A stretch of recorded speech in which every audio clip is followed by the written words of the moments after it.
पिछले हफ्ता हम क्या सीखा था? यीशु मसीह का जन्म होने के बाद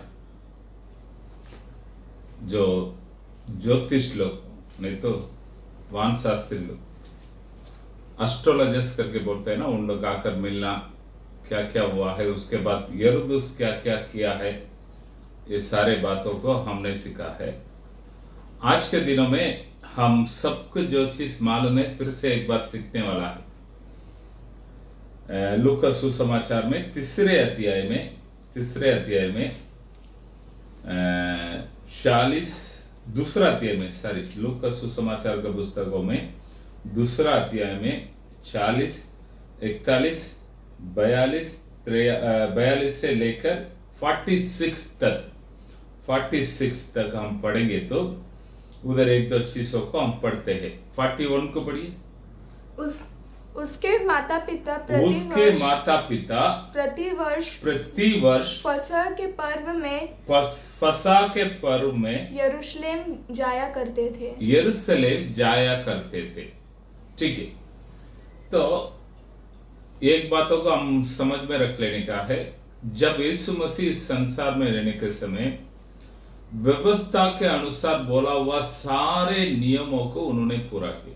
व्यवस्था में बोला हुआ परमेश्वर का सारे नियमों को पूरा किया है। इसमें एक नियम क्या है करके देखेगा तो व्यवस्था वर्ण में 16वां अध्याय में 16वां वचन में हम एक चीजों को पढ़ता है। व्यवस्था वर्ण में 16वां अध्याय में 16वां वचन को हम पढ़ते हैं। उसमें क्या लिखा है करके देखेगा तो पढ़ेंगे। वर्ष में तीन बार अर्थात अख़मीरी रोटी का पर्व और सप्ताह के पर्व और झोपड़ियों के पर्व इन तीनों पर्वों में तुम्हारे सब पुरुष अपने परमेश्वर यहोवा के सामने उस स्थान में जो वह चुन लेगा वहां पर जाना चाहिए। ये परमेश्वर का एक नियम है। साल में 3 बार, यानी लेवी व्यवस्था में हम पढ़ता है 23वां अध्याय में एक चीजों को पढ़ता है। क्या है करके देखेगा तो परमेश्वर ने अपने लोगों को 7 त्योहार को, प्रभु का त्योहार, ये लोगों को द्वारा दिया हुआ त्योहार ने ये परमेश्वर का त्योहार करके दिया गया। परमेश्वर ने अपने लोगों को बोलता है 7 त्योहार को देखकर मेरे उपस्थिति में आकर ये त्योहार को मनाओ। परमेश्वर का कहना। तो इन लोग क्या करता है करके, इजरायली लोग क्या करता है, अख़मीरी रोटी का त्योहार के समय में पहले बार जाता है साल में। तो अख़मीरी रोटी के त्योहार में जाएगा तो वो लोग 3 त्योहार को लगातार मनाएंगे। पहले त्योहार क्या है करके देखेगा तो फसा, दूसरा त्योहार है अख़मीरी रोटी का त्योहार है, तीसरा है पहले उपज का त्योहार, पहले उपज का पर्व। ये तीनों पर्व लगातार 3 दिन में आते हैं। जब एक इजरायली लोग नहीं तो यहूदी मंदिर में जाएगा तो ये तीनों पर्व को मना कर ही वापस आएगा। यानी एक बार जाएगा तो वो 3 पर्व को मना लेगा। बाद में 50वां दिन, यानी फसा से 50वां दिन सप्ताहों का त्योहार हम प्रेरितों का काम में दूसरा अध्याय में पढ़ता है। पेंतेकोस्ते का त्योहार। इस त्योहार में दूसरा बार जाएंगे। बाद में हम देखते हैं नरसिंगा फूकने का त्योहार और डे ऑफ अटोनमेंट, प्रायश्चित का दिन और सुकोत करके बोलने वाला झोपड़ियों का त्योहार। ये त्योहार 3 लगातार आता है 7वां महीना में आता है। तो ये त्योहार में भी जाएगा तो वो लोग पूरा त्योहार मनाकर आएगा। यानी वो झोपड़ियों का त्योहार में लगभग वो लोग 8 दिन उधर एक झोपड़ा बनाकर रहना पड़ता है। ठीक है, तो सारे इजरायली लोगों के लिए परमेश्वर का नियम वर्ष में 3 बार यरूशलेम मंदिर में जाने का है। मंदिर में जाकर ये 7 त्योहार को मनाने का है। ये परमेश्वर का नियम है। इसके लिए लगभग सारे यहूदी लोग उस समय में यहाँ पर जाता था। यीशु मसीह जब तक इस संसार में था तब तक उन्होंने बराबर ये सारे विधियों को पालन किया, ये सारे विधियों को पालन किया। ठीक है, यरूशलेम में जब यीशु मसीह सेवा का शुरुआत करने के बाद भी पेंतेकोस्ते का त्योहार में भी उन्होंने गया है, झोपड़ियों का त्योहार में गया है, फसह का त्योहार में गया है, पहले उपज के त्योहार में वो उधर था। हम ये सारे बातों को यूहन्ना का सुसमाचार में हम ज्यादा करके देखते हैं। ठीक है, तो यीशु मसीह का माता पिता भी उनको बराबर लेके जाया करता था। ये बाइबल में लूका सुसमाचार अपनों को, सुसमाचार लिखने वाला लूका अपनों को ये बातों को देते हैं। और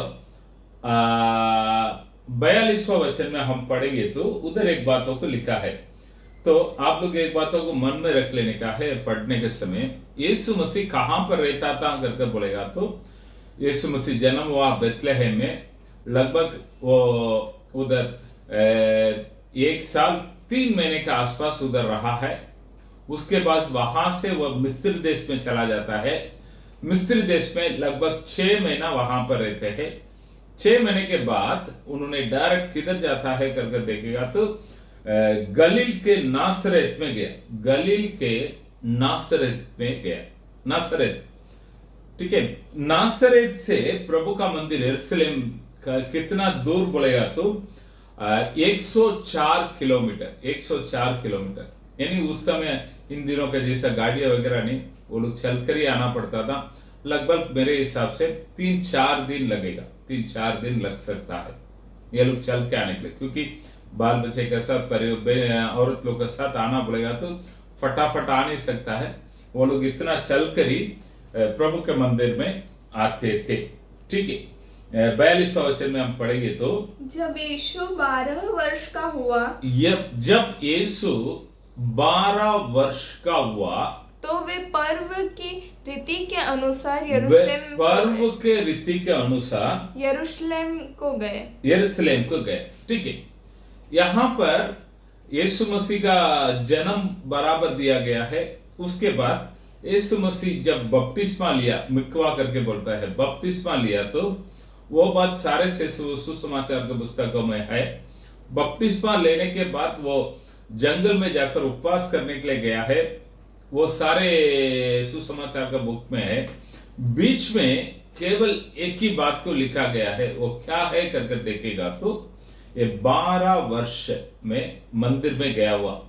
तो ये हम समझने का नहीं, बच्चा होने के बाद हेरोदेस को डर कर वो लोग नासरत में जाकर रहने के बाद 12 साल में ही मंदिर में आया है करने, इसके लिए पहले ही लिखा गया है। हर त्योहार में वो लोग बराबर यरूशलेम मंदिर में आया करते थे। ये परमेश्वर का नियमों को पालन करते थे। लेकिन ये 12 साल जब हो गया तो करके क्यों लिखा है करके बोलेगा तो यहूदियों में 12 साल एक बच्चे को खत्म होकर 13 साल जैसे शुरुआत होगा, एक चीजों को बच्चे लोग के लिए करता था। उसके लिए लड़का का बोलेगा तो बार मिट्सवा, बार मिट्सवा। मैं स्पेलिंग बोलता हूं, किसके लिखने का तो लिख लीजिएगा, बार BAR, मिट्सवा MITZVAH,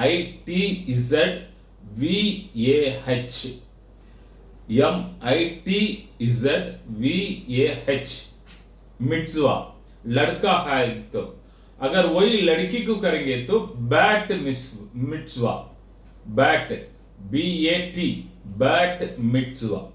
ठीक है, तो हम पहले इस बार मिट्सवा बोले हाथ क्या है वो सीख लेंगे, फिर बाद में कैसे यीशु मसीह के लिए उनको किया गया है कर उनके विधियों का कैसे उनको किया था उस बातों को भी हम देखेंगे। बार मिट्सवा ये सीखने के पहले एक बातों को हम समझ लेने का है। पूरा बाइबल परिवार को रखकर ही बाइबल है, परिवार को छोड़कर बाइबल नहीं। फैमिली सेंटर बाइबल पूरा एक परिवार के बीच में ही रहता है, परिवार के बीच में रहता है। तो बाइबल का अनुसार परिवार बहुत बहुत बहुत महत्वपूर्ण एक एक संसार में है बोलेगा तो परिवार। परिवार, इस परिवार में बच्चे लोग के लिए शारीरिक प्रकार की सारे चीज का देखभाल होता है। वैसे ही इस परिवार के अंदर ही एक बच्चे का आत्मिक जीवन का बढ़ोतरी के लिए भी देखभाल परिवार का अंदर होना चाहिए। परिवार का अंदर होना चाहिए, ये बाइबल हमें सिखाने वाला एक चीज है। वापस मैं बताता हूं, परिवार में एक माँ बाप को परमेश्वर का ओर से मिलने वाला प्रतिफल क्या है करके बोलेगा तो संतान, लड़के यहोवा का ओर से है। बाइबल एकदम क्लियरली लिखता है। उस बच्चे को उस परिवार में हम बराबर देखभाल करता है। किस चीज का देखभाल करते हैं करके बोलेंगे तो उसका शारीरिक प्रकार का जो भी जरूरत है, शारीरिक प्रकार का जरूरत पड़ेगा तो खाना एक बच्चे के लिए बहुत जरूरी है, कपड़ा एक बच्चे के लिए बहुत जरूरी है, पढ़ाई एक बच्चे के लिए बहुत जरूरी है। ये सारे चीज ये माँ बाप ने अच्छी तरह से अपने अपने बच्चे लोग के लिए करते हैं। लेकिन उसी समय वो बच्चे का आत्मिक बढ़ोतरी के लिए परिवार के बीच में माँ बाप क्या कदम उठाता है करके बोलेगा तो हम हमारे संसार में, हमारे लोगों के बीच में, भारतीय लोगों के बीच में आत्मिक प्रकार के बढ़ोतरी के लिए बच्चे लोग के लिए हम देखभाल नहीं करता है। वो देखभाल करने के लिए किसको छोड़ देता है करके बोलेगा तो पास्टर को बोल देता है। पास्टर ही उसका आत्मिक प्रकार के सारे चीजों को देखने का है। लेकिन बाइबल क्या सिखाता मालूम है, एक बच्चे का शारीरिक प्रकार के लिए, उन बढ़ोतरी के लिए एक माँ बाप जितने ध्यान देता है उतने ध्यान अपने अपने बच्चे लोग का आत्मिक बढ़ोतरी के लिए भी ध्यान देना चाहिए। वो बहुत जरूरी है। ठीक है, ये बार मिट्सवा ये संस्कृति यहूदियों के बीच में कब आया है करकर हम देखेंगे तो सेकंड एरा करके बोलता है। सेकंड एरा बोलेगा तो दूसरा मंदिर बनाने के बाद जेरुब्बाबेल उन लोगों ने ये संस्कृति को बनाया। वापस बताता हूं, दूसरा मंदिर बनाने के बाद जेरुब्बाबेल, उस समय यहोशू करके एक प्रधान याजक था, ये लोग सब मिलकर इस संस्कृति को अपने लोगों के बीच में लेकर आया है। बार मिट्सवा क्यों लेके आया है करकर हम देखेंगे तो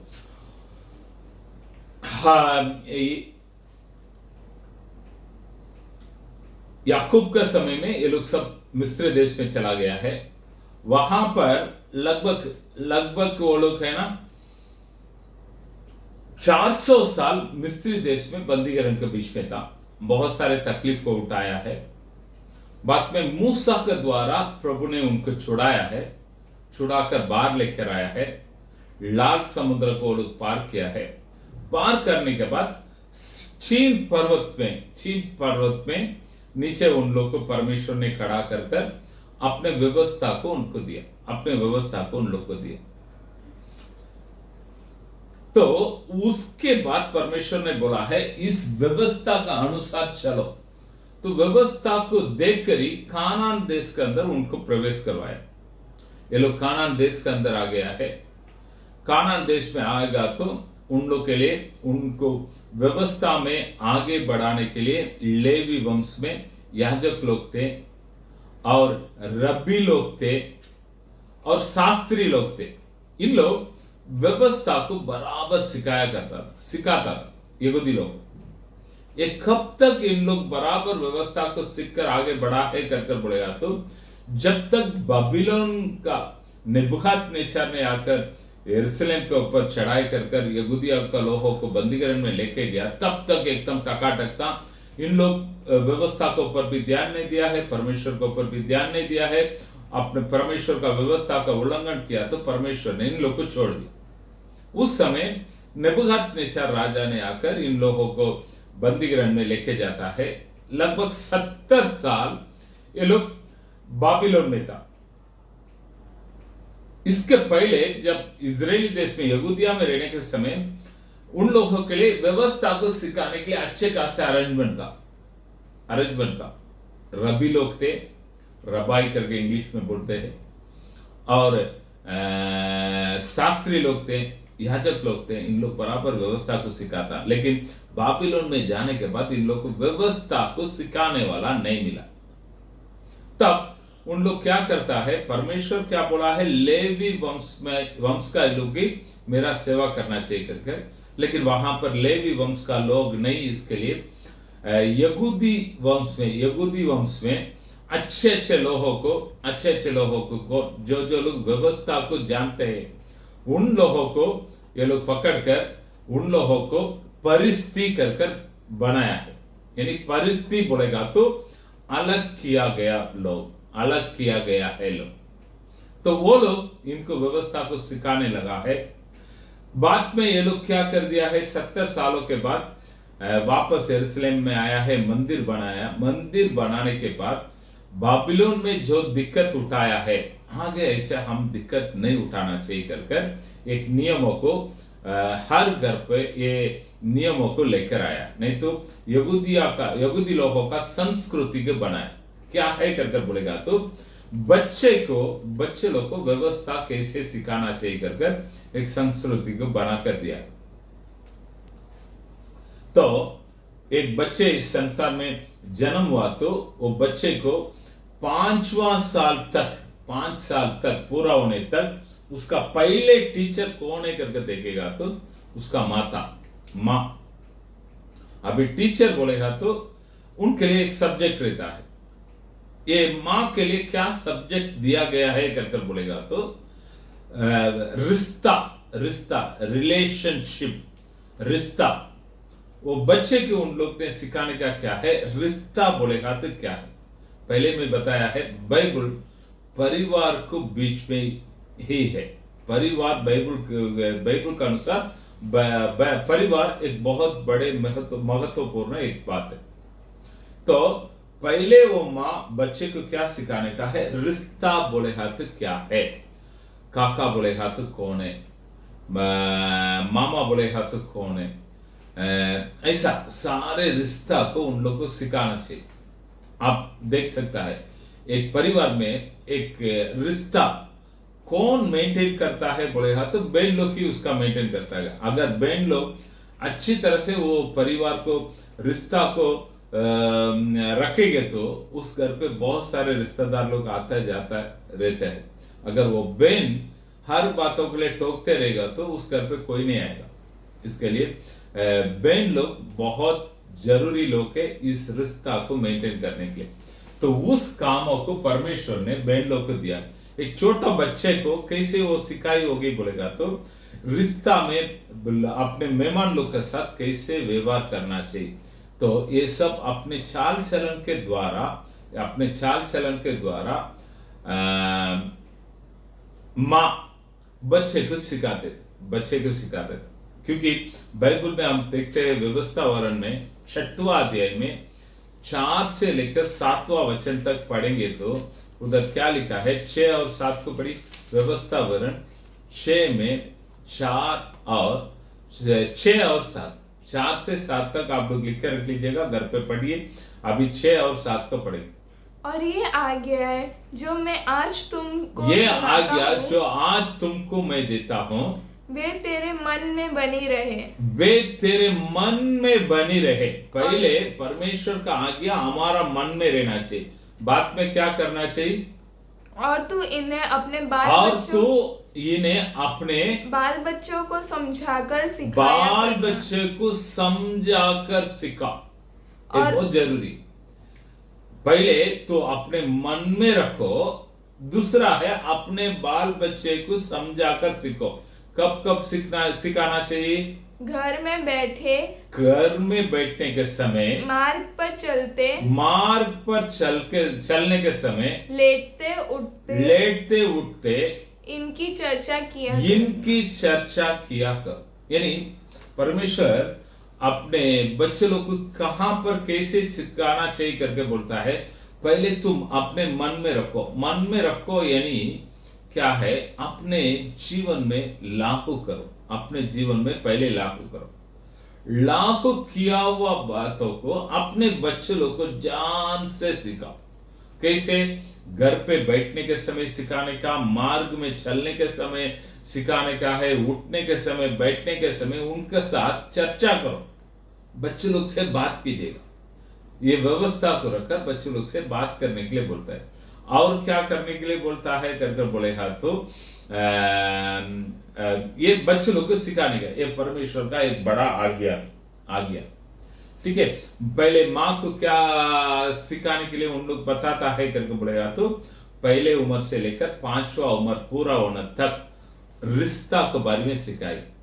उसके बाद 6वां उम्र से 12वां उम्र तक वो बच्चे को पिताजी उस बच्चे का बाप पापा उनको 3 बातों को सिखाने का है। पहले व्यवस्था को सिखाने का यानी तोरा को सिखाने का, दूसरा ट्रेड यानी धंधा को सिखाने का है, धंधा को सिखाने का है, तीसरा क्या है कर बोलेगा तो तैरने के लिए, पानी में तैरने के लिए सिखाने का।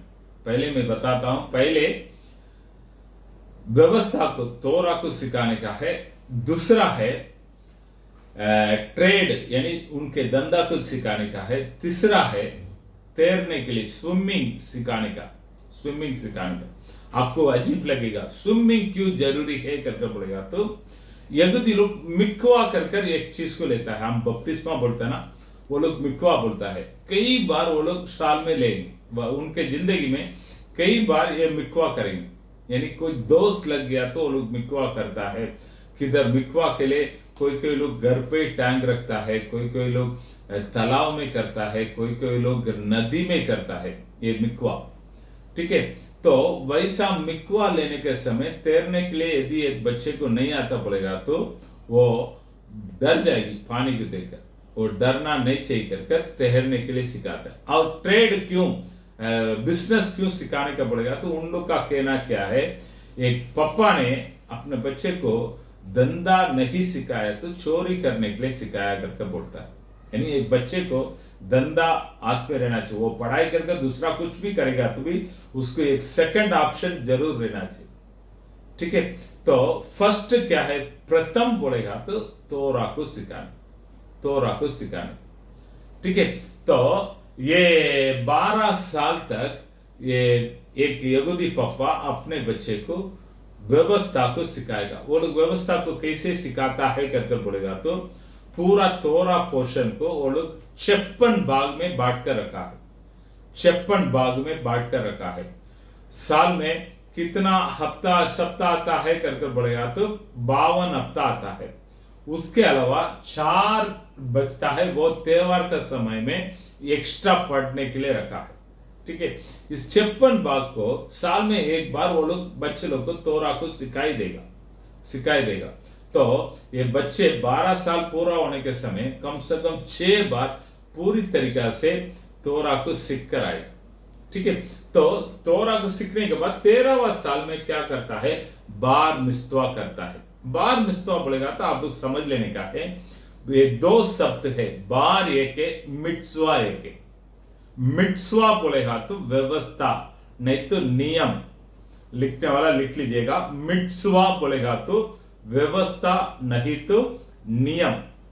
बार बोलेगा तो क्या है मालूम है, पहले बार ये शब्द को समझने के पहले बेन ये बातों का आप लोग सीख लेने का। बेन बोलेगा तो क्या है ना, पिछले हफ्ता मैंने एक व्यक्ति का नाम बताया था, रफान सिमोन बेन हिलेल, यानी हिलेल के खुद के बच्चे सिमोन, वो एक परिस्थिति का अधिकारी, मतलब बेन बोलेगा तो खुद का बच्चा, बार बोलेगा तो अडॉप्टेड चाइल्ड बोले दत्तक बच्चे। अगर एक व्यक्ति ने वो एक बच्चे को दत्तक लिया तो बेन करके उसका नाम, पापा का नाम नहीं आएगा, बार करके आएगा। हम बाइबल में पढ़ते हैं बार तिमेयु, एक अंधा व्यक्ति को नाम दिया है बार तिमेयु। दूसरा एक व्यक्ति का नाम पड़ता है बारनबा। बरनबा बरनबा करके हम बोलकर चला जाता है, उसका नाम बार नबा। ठीक है, तो आप समझ लेने का है। बार बोलेगा तो अडॉप्टेड चाइल्ड यानी दत्तक बच्चे, दत्तक बच्चे। बार बोलेगा तो दत्तक भी बोल सकता है, चुना हुआ बच्चे ऐसे भी नाम दे सकता है, चुना हुआ बच्चे। बाइबल में हम देखता है याकूब का 12 बच्चे, याकूब का 12 बच्चे, उसमें यूसुफ, यूसुफ को हम बोल सकता है वो बेन, यानी यूसुफ याकूब का खुद का भी बच्चा है, चुना हुआ भी बच्चा है, चुना हुआ भी बच्चा है। मिस्र देश में जाने के बाद यूसुफ को स्पेशल एक एक्स्ट्रा जमीन को देने के लिए याकूब बताता है, याकूब बताता है। ठीक है, तो चुना हुआ है, याकूब के द्वारा चुना गया हुआ व्यक्ति है यूसुफ। तो यूसुफ याकूब के लिए बार भी है, खुद का बच्चा भी है, चुना हुआ बच्चा भी है। ठीक है, तो आप बार बोलेगा तो क्या है, दत्तक, दत्तक। ठीक है, ये बातों को मन में लगती है। मिट्सवा बोलेगा तो व्यवस्था, नहीं तो नियम, नियम। ठीक है, तो 12 साल एक बच्चे को पूरा होने के बाद ये लोग क्या करता है, बच्चे के लेकर किधर जाता है, प्रभु का मंदिर में जाएगा। बच्चे के बीच में खड़ा रहकर, एक साइड में माँ खड़ा रहेगी, दूसरा साइड में पापा खड़ा रहेगा। पहले सामने याजक रहेगा, याजक को पहले माँ बताएगी, मैंने मेरे बच्चे को रिश्ता के बारे में अच्छी तरह से सिखा दिया। प्रभु के सामने ये गवाही देगी, मैंने मेरे बच्चे को रिश्ता के बारे में अच्छी तरह से सिखा दिया। ये बोलने के बाद पापा बोलेगा मैंने मेरे बच्चे को तोरा को सिखाया, यानी बाइबल को सिखाया, मेरे धंधा को सिखा दिया, तैरने के लिए सिखा दिया, तैरने के लिए सिखा दिया। तो तैरने के लिए सिखा दिया कर बोलकर, इसके बाद ये बच्चे को क्या करेंगे कर बोलेगा तो तीसरा एक टीचर के पास ये बच्चे को छोड़ेंगे, तीसरा टीचर के पास दत्तक देंगे। वापस बताता हूं, पहले टीचर कौन था, मम्मी था, दूसरा टीचर पापा है। 13 साल में तीसरा टीचर के पास ये बच्चे को दत्तक में दे देगा। वो तीसरा टीचर कौन है बोलेगा तो व्यवस्था, इसलिए बार मिट्सवा बोलेगा तो व्यवस्था के लिए ये बच्चे को मैं दत्तक में दे देता हूं। आगे से ये बच्चे कुछ भी निर्णय लेगा व्यवस्था के अनुसार लेना। आगे से बच्चे को चलाएगा कौन है, व्यवस्था चलाएगा, व्यवस्था का अनुसार ये बच्चे चलेंगे। तो ये फंक्शन को बार मिट्सवा करके बोलता है। यीशु मसीह को 12 साल में ये बार मिट्सवा हुआ, बार मिट्सवा हुआ। ठीक है, तो और एक इंटरेस्टिंग बातों को बताता हूं। पास्टर, पास्टर ये शब्द कौन सा इब्रानी शब्दों से आ रहा करके देखेंगे तो राहा, RAH, राहा, राहा ये शब्द के द्वारा ये शब्द आता है पास्टर, पास्टर। वो राहा ये शब्द का बराबर मतलब क्या है कर बोलेगा तो चराना, चराना, देखभाल करना, खिलाना। चराना मतलब भेड़ बकरियों को चराता ना, चराना, देखभाल करना यानी सुरक्षा करना, देखभाल करना, देखना, नहीं तो खिलाना, खाना खिलाना। ये इसका बराबर अर्थ, यही मीनिंग, वो रा आ बोलने वाला शब्द का बराबर अर्थ खिलाना, देखभाल करना, चराना। ठीक है, तो ये शब्द रा से एक पास्टर करके एक शब्द आता है। पास्टर का काम क्या है करके बोलेगा तो लोगों को आत्मिक उन्नति के लिए चराने का है, देखभाल करने का है, कोई शैतान दुष्ट आत्मा घुसना नहीं चाहिए करके, और क्या करने का है, उनको खिलाने का है, खिलाने का। तो एक घर पे एक बच्चे को ये काम कौन करता है करके बोलेगा तो पापा। खिलाने का काम किसका है, पापा का। देखभाल करने का काम किसका है, पापा का है। और वो बच्चे को चराने का काम किसका है बोलेगा तो भी पापा का है। तो एक घर में पापा बोलेगा तो कौन है, इब्रानी भाषा का शब्दों का अनुसार, बाइबल का शब्दों का अनुसार पापा को क्या नाम दे सकता बोलेगा तो घर का पास्टर। पास्टर वापस में बताता हूं, घर का पास्टर बोलेगा तो पिताजी उस घर का पास्टर। ये बातों को आप लोग मन में रख लेने का है। पिताजी क्या काम करता है बोलेगा तो शारीरिक प्रकार में अपने बच्चा का बराबर देखभाल करता है, किसी बात का गट्टी होने के लिए नहीं देता है, खाना बराबर टाइम पे देता है, कोई बीमारी आ गया दवाई करवाता है, और उसके लिए कपड़ा जो जो चाहिए उसको बराबर देता है। उसको स्कूल में पढ़ाई, उसको कौन सा स्कूल में जाएगा तो अच्छा रहेगा, ट्यूशन डालने का क्या नहीं डालने का, सारे चीजों को देख देख कर देता है। लेकिन आत्मिक प्रकार में हम वो बच्चे के ऊपर ध्यान देना छोड़ देता है। वो किसका बात छोड़ देता है करके बोलेगा तो पास्टर उस काम को करेगा करके छोड़ देता है। लेकिन बाइबल ये बातों को मानता ही नहीं। पास्टर कौन है घर का बोलेगा तो वो घर के पिताजी ही घर का पास्टर। ठीक है, तो वो पास्टर फिर पास्टर लोग का काम है क्या नहीं करके बोलेगा तो पास्टर का काम क्या है करके बोलेगा तो घर के पास्टर को पास्टर हो, सारे पिताजी लोग किधर जाना चाहिए उसके पास्टर हो। मैं जो बोल रहा हूं आप लोग समझ रहे क्या नहीं समझ? मेरा काम किसका है? घर, हर एक घर के एक एक पास्टर है ना, उन लोग का पास्टर मैं हूं, उन लोग का पास्टर मैं हूं। ठीक है, तो ये ऐसा कैसा है कर आप लोग को विचार आएगा। सही में यहूदी लोगों में मंदिर में जाएगा तो हारून के आशीष करके गिनती का पुस्तक में हम एक आशीषों के बारे में पढ़ते हैं। कौन सा आशीष है करके देखेगा तो यहोवा तुझे आशीष दे और तेरी रक्षा करे, यहोवा तुझ पर अपने मुंह का प्रकाश चमके और तुझ पर अनुग्रह करे, यहोवा अपने मुंह तेरे और करे और तुझे शांति दे। ये हारून के आशीष करके बोलता है। तो परमेश्वर ने बोला है हारून को देखकर तो ऐसे बोलकर अपने प्रजा को आशीष कर, तब मैं मेरे प्रजाओं को आशीष करूंगा करकर। तो मंदिर में जाने के समय याजक, प्रधान याजक आकर आशीष करे।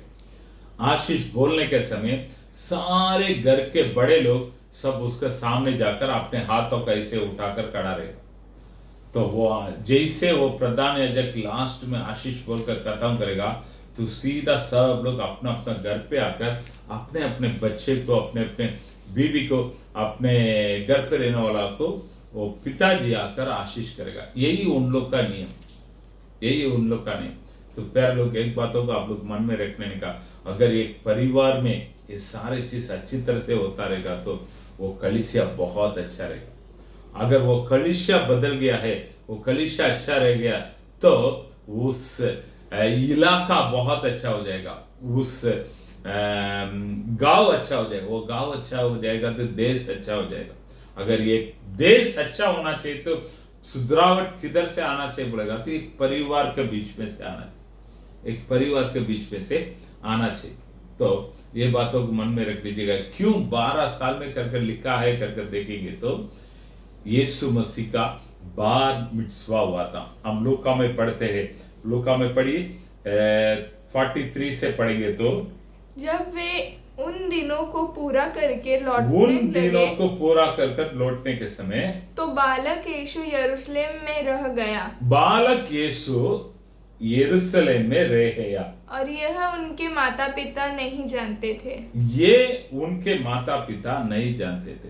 क्यों नहीं जानते थे बोलेगा तो एक बच्चे का बार मित्सवा हो गया है तो वो बच्चे को उनके मन में से छोड़ दे, उसके बाद वो बड़े लोग से भी जाकर बात कर सकता है, यानी व्यवस्था के बारे में बात कर सकता है। उसके पहले बार मित्सवा जब तक नहीं होता है उसके पहले वो बच्चे जाकर सिनहाक में नहीं तो प्रार्थनालय में व्यवस्था के बारे में वाद विवाद नहीं कर सकता। लेकिन बार मित्सवा हो गया, यानी इतना करने के बाद वो लोग अपन बपतिस्मा देते ना, वैसा मिकवा कर पड़ता है, पानी में डुबाकर वो लोग मिकवा देता है। उसके बाद वो बच्चे लोग को उनके आजादी में छोड़ देता है, उनका आजादी में। तो यीशु मसीह को ये लोग एक दिन पूरा ढूंढा नहीं, क्योंकि वो उसका किसके साथ आया रहेगा करके छोड़ दिया। लेकिन नहीं तो ये लोग वापस आता है 3 दिनों के बाद यीशु मसीह कहां पर बैठकर बात कर रहा था? 46 को पढ़िए। और 3 दिन के बाद 3 दिन के बाद उन्होंने उसे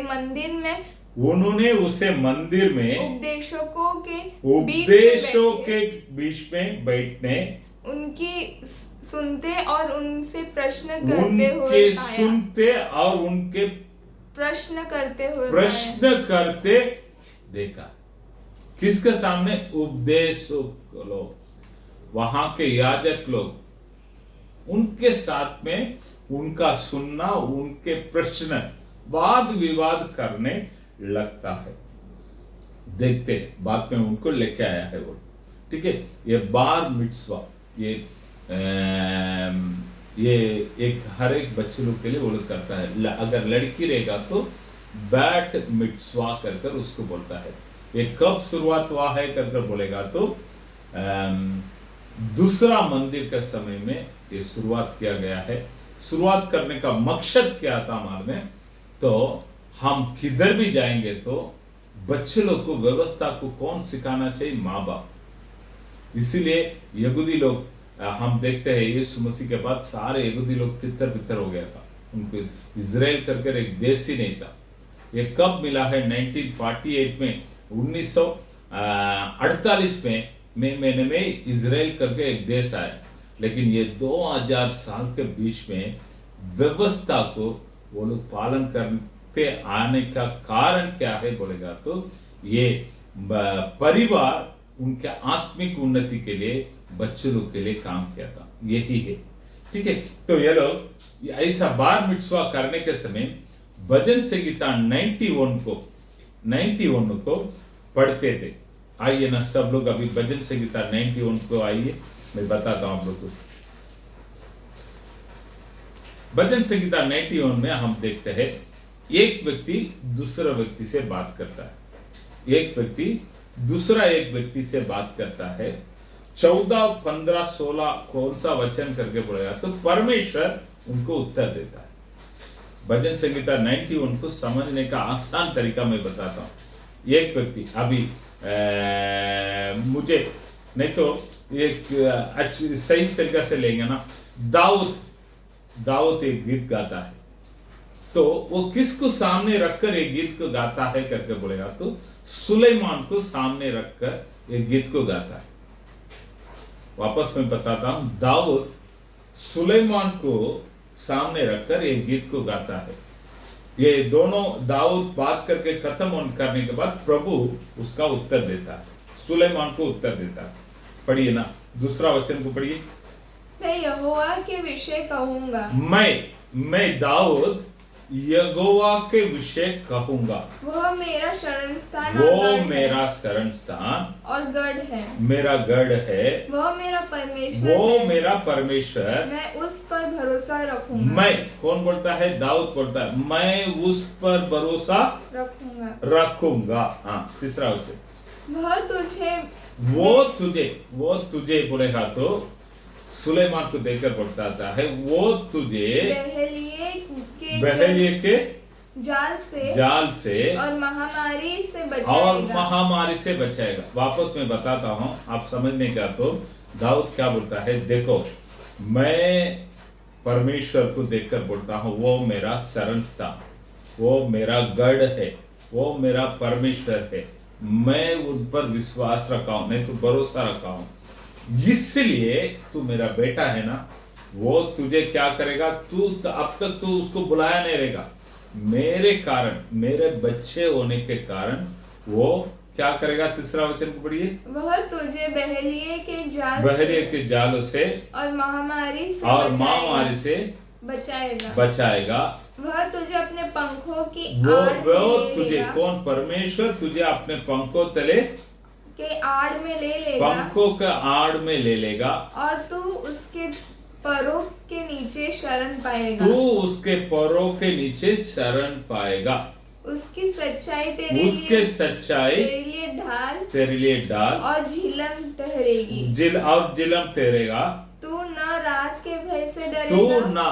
क्यों तू रात का भय से नहीं डरेगा? मैं परमेश्वर को ढूंढना, मेरा बेटे होने के कारण तुमको वो आशीष मिलेगा कर कर 8वां वचन तक बताता है। बताकर 9वां वचन में क्या बताता है? हे यहोवा तू नौ मेरा शरण नौ स्थान है। नौ पढ़ो। हे यहोवा तू मेरा शरण स्थान ठहरा है। तूने जो परम प्रधान को अपना धाम मान लिया है। ठीक है, ये यहोवा तूने मेरा चरण स्थान ठहरा है कर कर बोलकर सुलेमान को देखकर तू उसको अपने दाम मान लेगा। किसको? परमेश्वर को तू अच्छी तरह से पकड़ लेगा तो तुझे क्या होगा आगे से? इतना दिन तुम कुछ किया नहीं, मेरे कारण परमेश्वर ने तुझे सुरक्षा किया है। ये जो 8वां वचन का रहने वाला सारे आशीषों को मेरे कारण, मेरे बच्चे होने के कारण तुमको आशीष परमेश्वर दे दिया है। अब तू परमेश्वर को पकड़ लेगा तो क्या होगा? 10वां वचन को पढ़िए। इसलिए कोई विपत्ति तुझ पर न पड़ेगी, ना पड़ेगी, न कोई दुख तेरे डेरे पे निकट आएगा, डेरे के निकट आएगा। तो पढ़कर 11, 12, 13 वचन को बताता है तू पकड़ लेगा तो क्या होगा, तू पकड़ लेगा तो क्या होगा कर सुलेमान को बताता है। अब परमेश्वर आकर सुलेमान को क्या बताता है? पढ़िए 14। उसने जो मुझसे स्नेह किया है, उसने जो मुझसे स्नेह किया है, इसलिए मैं छुड़ाऊंगा, मैं उन्हें छुड़ाऊंगा और उसको उच्च स्थान में रखूंगा, क्योंकि उसने मेरे नाम को जान लिया है करके बोलकर 15, 16 का आशीष को यदि तुमने मुझे सच्चाई से पकड़ लेगा ना, मैं ये आशीषों को तुझे दे। तो ये बार मिtzवा का समय में ये गाना वो लोग गाते, बार मिtzवा का समय। तो हमारे घर पे भी प्रभु ने हमको दिया वो बच्चे लोग को, प्रभु के जितना शारीरिक उन्नति के लिए बच्चे लोग को हम कदम उठाता है, उतना वो बच्चे का आत्मिक उन्नति के लिए काम करने का काम किसका है? हमारा। क्योंकि हमारे भारतीय लोगों में, नहीं तो हमारे लोगों के बीच में क्या दिक्कत होता है मन में, बच्चे को संभालना, सब कुछ करना कौन है करके बोला तो माँ के ऊपर हम छोड़ देते हैं। पापा लोग कोई जिम्मेदारी लेते नहीं। हम क्या करता है, कमा कर लेके आता है, जो मांगता है लेके डालता है, तो खिलाओ, जो खिलाने का खिलाओ, नहीं तो मत खिलाओ। क्या उसको कुछ लेन देन नहीं, पिताजी लोग कुछ लेन देन नहीं करते। लेकिन एक बातों को समझ लीजिएगा, कोई भी बच्चे माँ का बात सुनते नहीं, माँ को कोई भी बच्चे डरते नहीं, पापा का बातों को बराबर बच्चे लोग सुनता है। तो ये प्रभु ने भी ये हर एक पिताजी लोगों को बच्चे दिया बोलेगा तो वो बच्चे के हिसाब लेगा। तो किसी को 5 तोड़ा दिया है, किसी को 2 तोड़ा दिया है, किसी को 1 तोड़ा दिया है। तो दिया हुआ परमेश्वर ऐसे गया नहीं, वापस आकर हिसाब मांगा। तो हमारा को भी किसी को 5 बच्चे दिया, किसी को 4 बच्चे दिया, किसी को 3 बच्चे दिया, किसी को 2 बच्चे दिया, किसी को 1 बच्चे दिया। तो परमेश्वर आकर हिसाब मांगेगा, मैंने दिया था वो बच्चे को क्या किया है। उस समय हम बट से क्या बोलेंगे मन में, मैं उसको खाना खिलाया था, मैं उसको कपड़ा दिया था, मैं उसका अच्छा पढ़ाई किया था, पास्टर बराबर वचन नहीं सिखाया तो मैं क्या करूँ करके आप हाथ उठा नहीं सकते। वो पास्टर का काम नहीं, वो आपके बच्चे लोग को प्रभु के मार्ग में चलाने का काम किसका है? आप लोग का है, आप लोग का है। तो आप लोग अपने बच्चे लोग का जिम्मेदारी ले लीजिए। जिम्मेदारी एक बार आप बैठकर भजन संहिता 91 के 4-5 बार पढ़िए। मैं जैसे बोला है आप मन में रख लीजिएगा, दाऊद राजा आपको रखिए, आप मन में रख लीजिएगा, आपका बच्चे को रखिए, आपका और आपका बच्चे को रखकर पहले 8 वचन में इतना अधिक परमेश्वर ने क्या क्या तुम्हारे जीवन में किया आपको मालूम है, आपको मालूम है। बच्चे को बोले ये सब हुआ, तू प्रार्थना किया नहीं किया, फिर भी प्रभु किया क्या नहीं किया, क्यों किया मालूम है? मैंने प्रभु को सच्चाई से ढूंढा, इसलिए प्रभु तेरे जीवन में कार्य किया। अगर तू जब सच्चाई से ढूंढने लगे तो 10वां वचन से 13वां वचन का आशीष को प्रभु तुझे दे। प्रभु बच्चे लोग को सिखाई। तो और 14 से 16 तक प्रभु का वादा को भी बताए, प्रभु ये वादा दूंगा कर वादा किया, वो भी तेरे जीवन में पूरा करेगा। तो बच्चे लोग को सिखाइए, प्रभु आपका आशीष करेगा। प्रार्थना करके खत्म कर लेंगे।